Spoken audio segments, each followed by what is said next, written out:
Assalamualaikum warahmatullahi wabarakatuh. Saya Cin Cantika Fiani, NPM 19310027, kelompok 3, blok reproduksi, Prodi Kedokteran Umum, Fakultas Kedokteran Universitas Malhayati. Di sini saya akan menjelaskan materi skill lab 6, yaitu mengenai pemasangan dan pelepasan IUD. Assalamualaikum. Waalaikumsalam. Silakan masuk, Ibu. Silakan duduk, Bu. Perkenalkan, Ibu, saya Dr. Cin Cantika Fiani yang bertugas hari ini. Ada yang bisa saya bantu, Ibu? Saya mau pasang IUD, dokter.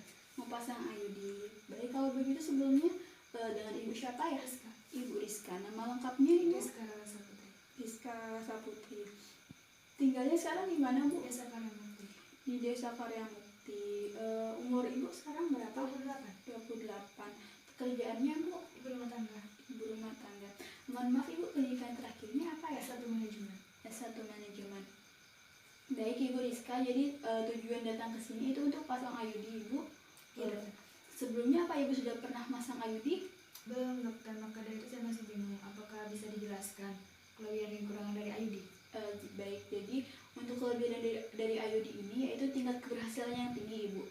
Tingkat keberhasilannya itu lebih dari 99%. Jadi tingkat kegagalannya itu hanya 0,8%. Jadi kecil kemungkinan Ibu untuk hamil setelah Ibu melakukan pemasangan IUD ini, Ibu. Selain itu, pemasangan IUD ini juga tidak akan berpengaruh pada ASI. Mohon maaf, Ibu, apakah saat ini Ibu sedang menyusui? Iya, dokter. Kalau gitu, Ibu tidak perlu khawatir karena pemasangan IUD ini tidak berakibat pada ASI Ibu. Dan juga pemasangan IUD ini juga tidak akan berpengaruh pada hubungan seksual Ibu. Dan juga kekurangan dari IUD ini, Ibu, diantaranya itu pada 3-6 bulan pertama pemakaian, Ibu mungkin akan mengalami menstruasi dengan rasa nyeri, Ibu. Lalu darah menstruasi Ibu juga mungkin akan lebih banyak daripada biasanya. Dengan IUD-nya gimana, dokter? Sakit atau tidak? Untuk pemasangan IUD nanti, sebelum pemasangan IUD nanti saya akan melakukan beberapa pemeriksaan, Ibu. Di antaranya itu ada pemeriksaan genital eksternal, pemeriksaan spekulum, dan pemeriksaan pinggul. Nah, pemeriksaan itu mungkin akan menimbulkan sedikit rasa tidak nyaman, tapi Ibu tidak perlu khawatir karena itu tidak akan memberikan pengaruh yang buruk pada Ibu. Apakah ada yang ditanyakan lagi, Ibu? Tidak ada, dokter. Kalau begitu, apakah Ibu setuju untuk melakukan pemasangan IUD ini? Iya. Baik, kalau gitu tolong tanda tangannya, Ibu, ya. Baik, kalau begitu saya akan menyiapkan alat terlebih dahulu, Ibu. Baik, dokter. Terima kasih. Pada pemasangan IUD, langkah atau prosedur yang dilakukan yaitu yang pertama, mempersilakan pasien untuk berbaring di meja baring. Kemudian, saya akan menjelaskan kepada pasien bagaimana prosedur pemasangan IUD ini akan dilakukan dan memberikan kesempatan kepada pasien untuk bertanya apabila ada bagian yang belum dimengerti oleh pasien. Setelah itu, saya akan menyampaikan kepada pasien bahwa dalam proses pemasangan IUD ini akan menimbulkan rasa nyeri. Lalu, saya akan memastikan apakah pasien sudah mengosongkan kandung kemihnya atau belum. Lalu saya akan melakukan pemeriksaan genitalia eksterna, pemeriksaan spekulum, dan pemeriksaan panggul.